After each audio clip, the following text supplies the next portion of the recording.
La première édition du forum Brazza Cybersecurity a connu son épilogue ce 17 septembre à Brazzaville. Durant 2 jours, les experts, acteurs de l'écosystème et férus du numérique, se sont penchés sur la cybersécurité, un enjeu stratégique pour les États, les entreprises et les institutions. Le deuxième jour a été meublé par les ateliers et conférences débats autour du partenariat public-privé pour le financement de la cybersécurité, la défense de l'Afrique face à la cybercriminalité, la cyberdiplomatie et des échanges stratégiques de l'information dans l'écosystème de la cybersécurité, facteur indispensable pour une transformation numérique durable et efficace. Ces échanges ont permis aux acteurs de s'imprégner dans les détails sur ce que c'est ce concept et ses contours. Pour ériger des garde-fous dans cette dynamique technologique, l'Afrique devrait orienter son action sur la sensibilisation et la formation. Pour se défendre ici en Afrique, c'est assez simple. Je l'ai dit et je le répète encore, pour le meilleur outil que nous avons, c'est la sensibilisation. Il faut renforcer la sensibilisation, c'est un premier facteur, et ensuite renforcer la formation. Quand je parle de formation, je parle de tous les étages. On n'a pas forcément besoin d'être un expert sécurité pour pouvoir se protéger. Parlons de sensibilisation en tout premier. La sensibilisation, c'est qu'on donne de plus en plus des personnes, on a de plus en plus d'utilisateurs d'Internet, des personnes avec des smartphones qui se connectent sur les réseaux sociaux et qui n'ont pas forcément conscience de tous les dangers auxquels ils sont exposés en allant sur Internet. Plus on se sensibilise, plus on est au courant de ce à quoi nous sommes exposés, mieux on fait attention. La cybercriminalité, comment elle doit se défendre? Je pense que le meilleur moyen de se défendre est par l'instruction. Et je pense qu'il doit y avoir une sensibilisation à la fuite des données, à l'intégrité des personnes, parce qu'on a qu'une seule réputation, hein, d'accord? Et ça doit déjà être, je pense, un sujet qui doit être abordé à l'école également, parce qu'aujourd'hui, les jeunes ont de plus en plus de peine à être objectifs dans leur tête sur les fausses informations qui sont véhiculées sur Internet. La question de la création d'une plateforme de financement d'actions communes africaines autour de la cybersécurité a été amplement évoquée par les panélistes. Le financement de la cybersécurité, s'il doit être porté par le privé ou porté par les États, et la question est vraiment à juger au cas par cas. L'autre problématique, c'est s'il fallait mettre en place un modèle de partenariat public-privé dans le cadre pour développer la cybersécurité dans nos États. Là aussi, les avis étaient partagés puisque on se rend compte qu'en RDC, par exemple, ils ont une loi qui prévoit un dispositif pour cela.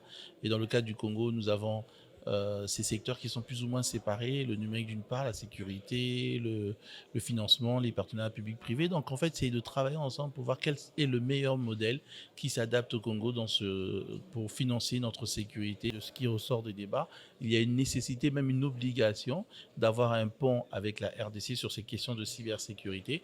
Nous avons des interconnexions physiques en fibre optique, en faisceau, nous avons des opérateurs qui se partagent les données. Et effectivement, dans une dimension panafricaine, comment les deux pays peuvent renforcer la sécurité de leur cyberespace pour pouvoir faciliter le développement. Bon, ce qu'on peut retenir, c'est que d'une part, la prise de conscience sur les enjeux de cybersécurité, elle est manifestement là. Quand on voit l'assistance qui a pris part à cette activité. Et donc, c'est une très bonne chose parce que ça nous permet maintenant d'entrer dans une réflexion et d'essayer maintenant d'apporter des réponses, à savoir comment est-ce qu'on fait et surtout comment est-ce qu'on finance. Parce que la cybersécurité, ça a un coût. Et dès qu'il est question de coûts, et c'est des coûts parfois très importants, eh bien on est confronté, notamment dans les contextes budgétaires que sont les nôtres, à ces problématiques de savoir comment est-ce qu'on peut dégager des marges budgétaires pour pouvoir financer cela. Nous sommes conscients que la dimension de souveraineté fera en sorte que certains aspects ne pourront être mutualisés. Ça, c'est une évidence. Il y a des aspects qui resteront purement, je dirais, de la responsabilité de la République démocratique du Congo. Mais bien évidemment, au même titre que la souveraineté est une dimension, je dirais, qui a plusieurs cercles, il y a la dimension nationale, la dimension sous-régionale et la dimension continentale.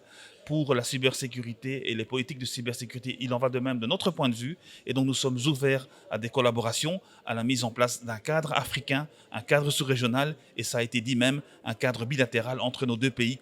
Pour la société Skytech, organisatrice du dit forum, cette première édition a tenu toutes ses promesses. Et ce, grâce à l'apport des experts venus de tous les horizons, mais aussi du gouvernement de la République du Congo, qui n'a ménagé aucun effort pour sa tenue. Une reconnaissance particulière au gouvernement de la République démocratique du Congo, qui a mobilisé une forte délégation constituée des cadres de haute fracture.